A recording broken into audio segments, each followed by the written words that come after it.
महाभारत भाग 16 चौस का खेल व द्रौपदी की व्यथा। धृतराष्ट्र की बात मानकर विदुर पांडवों के पास आए।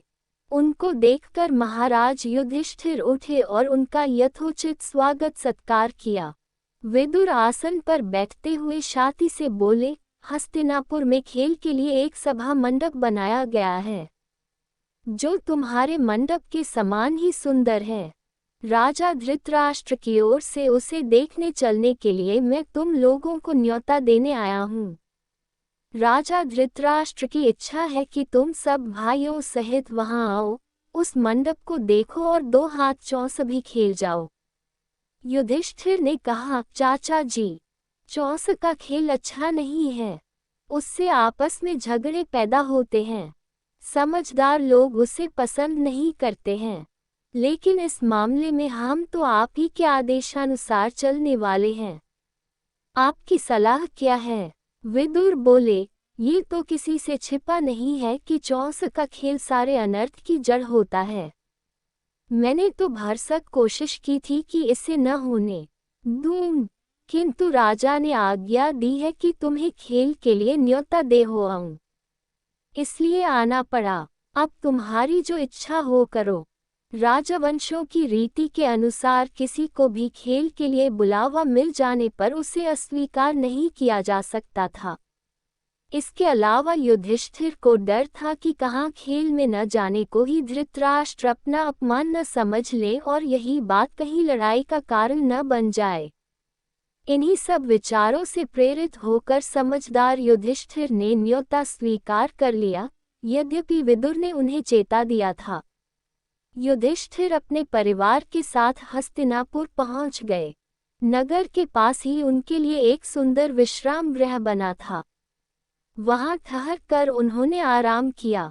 अगले दिन सुबह नहा धोकर सभा मंडप में जा पहुंचे। कुशल समाचार पूछने के बाद शकुनी ने कहा, युधिष्ठिर, खेल के लिए चौपर बिछा हुआ है, चलिए 2 हाथ खेल लें। युधिष्ठिर बोले, राजन, ये खेल ठीक नहीं है। बाजी जीत लेना साहस का काम नहीं है। जुआ खेलना धोखा देने के समान है। आप तो ये सब बातें जानते ही हैं। वह बोला, आप भी क्या कहते हैं महाराज? ये भी कोई धोखे की बात है? हाँ, ये कहिए कि आपको हार जाने का डर लग रहा है। युधिष्ठिर कुछ गर्म होकर बोले, राजन, ऐसी बात नहीं है। अगर मुझे खेलने को कहा गया तो मैं ना नहीं करूँगा। आप कहते हैं तो मैं तैयार हूँ। मेरे साथ खेलेगा कौन? दुर्योधन तुरंत बोल उठा, मेरी जगह खेलेंगे तो मामा शकुनी, किंतु दांव लगाने के लिए जो धन रत्न आदि चाहिए वह मैं दूंगा। युधिष्ठिर बोले, मेरी राय यह है कि किसी एक की जगह दूसरे को नहीं खेलना चाहिए। ये खेल के साधारण नियमों के विरुद्ध है। अच्छा, तो अब दूसरा बहाना बना लिया, शकुनी ने हंसते हुए कहा। युधिष्ठिर ने कहा, ठीक है, कोई बात नहीं, मैं खेलूंगा। और खेल शुरू हुआ। सारा मंडप दर्शकों से खचाखच भरा हुआ था। द्रोण, भीष्म, कृप, विदुर, धृतराष्ट्र जैसे वयोवृद्ध भी उपस्थित थे। वे उसे रोक नहीं सके थे। उनके चेहरों पर उदासी छाई हुई थी। अन्य कौरव राजकुमार बड़े चाव से खेल को देख रहे थे। पहले रत्नों की बाजी लगी, फिर सोने चांदी के खजानों की, उसके बाद रथों और घोड़ों की। तीनों दांव युधिष्ठिर हार गए। शकुनी का पासा मानो उसके इशारों पर चलता था। खेल में युधिष्ठिर बारी बारी से अपनी गायें, भेड़, बकरियां, दास दासी, रथ, घोड़े, सेना, देश देश की प्रजा सब खो बैठे। भाइयों के शरीरों पर जो आभूषण और वस्त्र थे उनको भी बाजी पर लगा दिया और हार गए। और कुछ बाकी है? शकुनी ने पूछा। ये सांवले रंग का सुंदर युवक मेरा भाई नकुल खड़ा है, वह भी मेरा ही धन है, इसकी बाजी लगाता हूँ, चलो, युधिष्ठिर ने जोश के साथ कहा। शकुनी ने कहा, अच्छा तो ये बात है, तो ये लीजिए। आपका प्यारा राजकुमार अब हमारा हो गया। कहते कहते शकुनी ने पासा फेंका और बाजी मार ली। युधिष्ठिर ने कहा, यह मेरा भाई सहदेव, जिसने सारी विद्याओं का पार पा लिया है। इसकी बाजी लगाना उचित तो नहीं है, फिर भी लगाता हूँ। चलो, देखा जाएगा। ये चला और वह जीता। कहते हुए शकुनी ने पासा फेंका। सहदेव को भी युधिष्ठिर गवा बैठे। अब दुरात्मा शकुनी को आशंका हुई कि कहीं युधिष्ठिर खेल बंद न कर दें।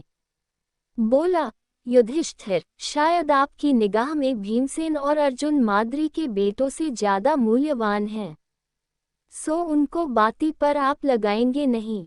युधिष्ठिर ने कहा, मूर्ख शकुनी, तुम्हारी वाल यह मालूम होती है कि हम भाइयों में आपस में फूट पड़ जाए, सो तुम क्या जानो कि हम पांचों भाइयों के संबंध क्या हैं।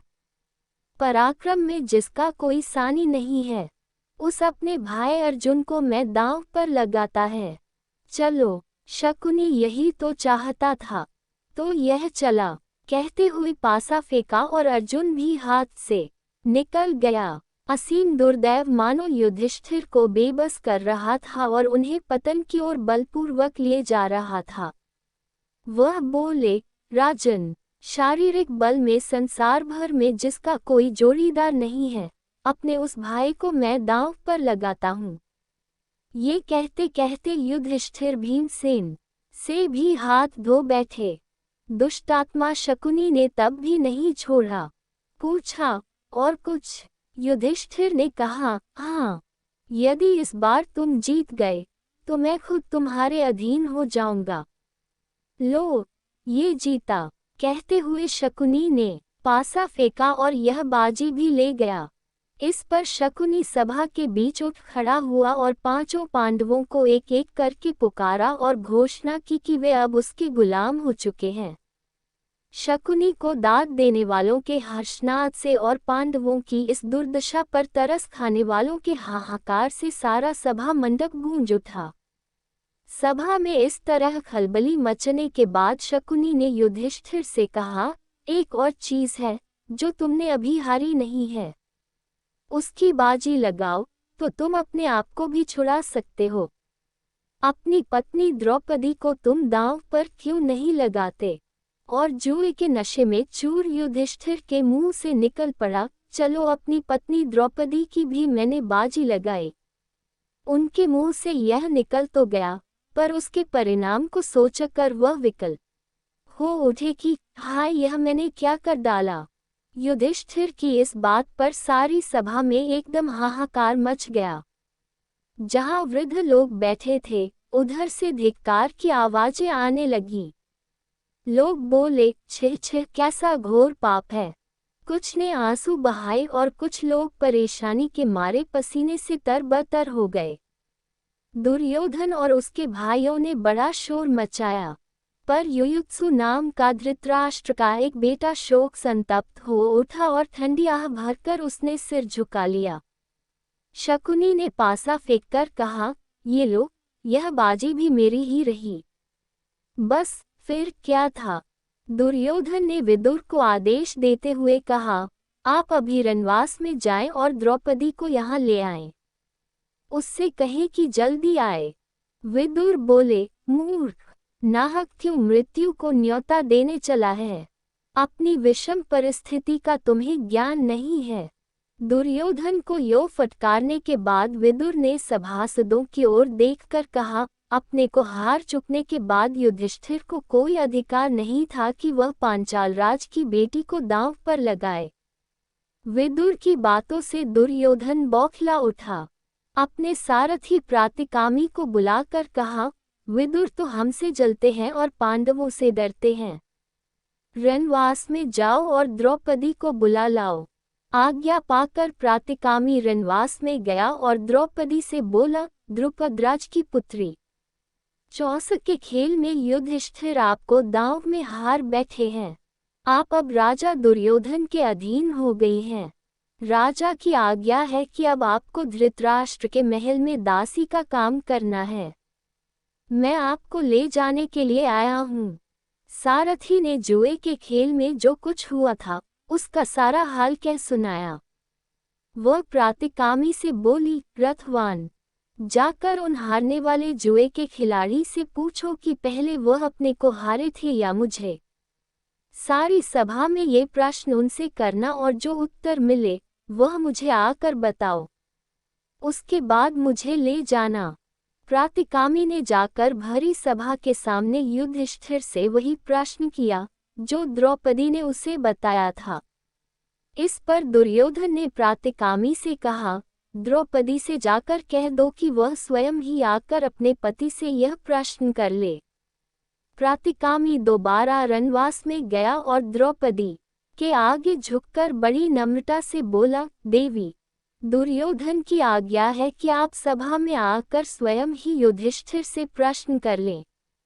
द्रौपदी ने कहा, नहीं, मैं वहां नहीं जाऊंगी।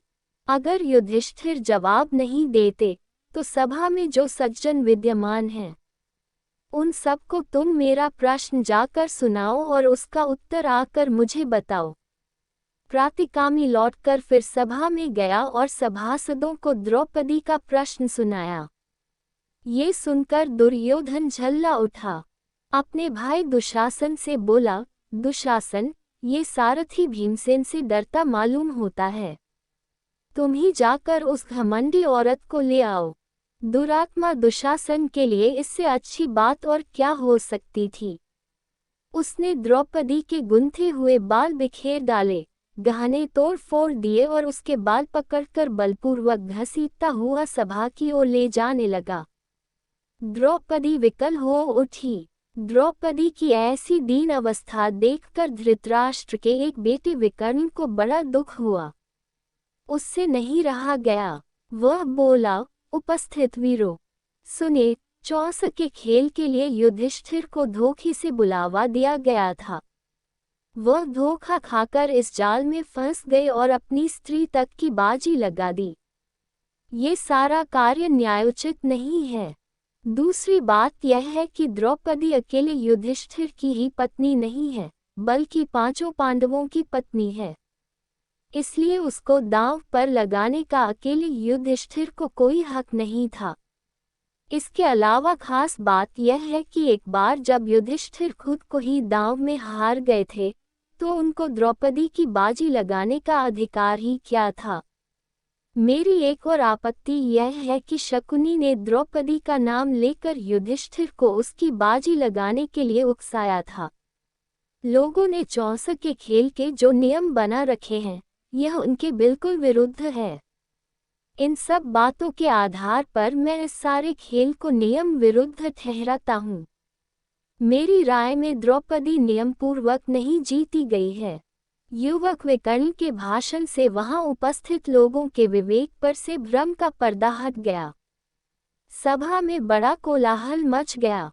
ये सब देखकर कर्ण उठ खड़ा हुआ और कुध होकर बोला, विकर्ण, अभी तुम बच्चे हो। सभा में इतने बड़े बूढ़ों के होते हुए तुम कैसे बोल पड़े? तुम्हें यहाँ बोलने और तर्क वितर्क करने का कोई अधिकार नहीं है।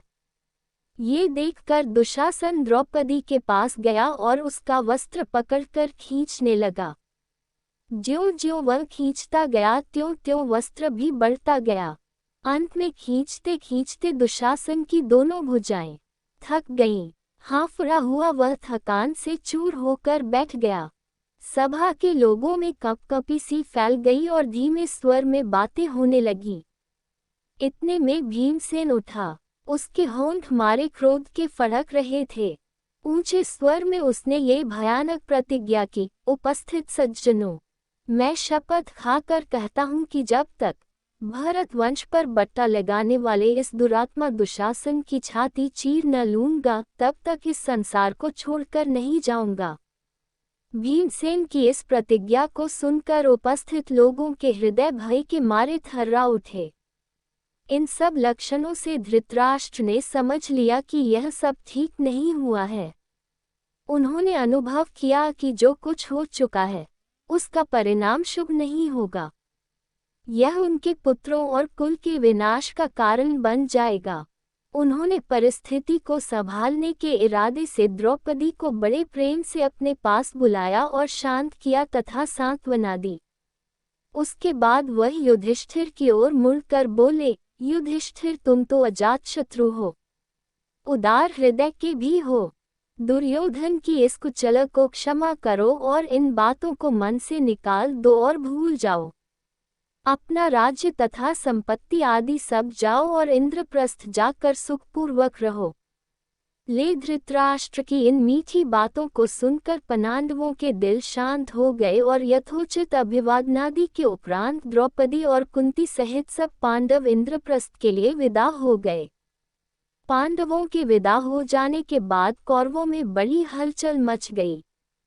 पांडवों के इस प्रकार अपने पंजे से साफ निकल जाने के कारण कौरव बड़ा क्रोध प्रदर्शन करने लगे और दुशासन तथा शकुनी के उकसाने पर दुर्योधन पुनः अपनुते पिता धृतराष्ट्र के सिर पर सवार हो गया और पांडवों को खेल के लिए एक बार और बुलाने को उनको राप्ती कर लिया। युधिष्ठिर को खेल के लिए बुलाने को फिर दूत भेजा गया। पिछली घटना के कारण दुखी होते हुए भी युधिष्ठिर को यह निमंत्रण स्वीकार करना पड़ा। युधिष्ठिर हस्तिनापुर लौटे और शकुनी के साथ फिर चौपड़ खेला। इस बार खेल में ये शर्त थी कि हारा हुआ दल अपने भाइयों के साथ 12 वर्ष तक वनवास करेगा तथा उसके उपरांत 1 वर्ष अज्ञातवास में रहेगा।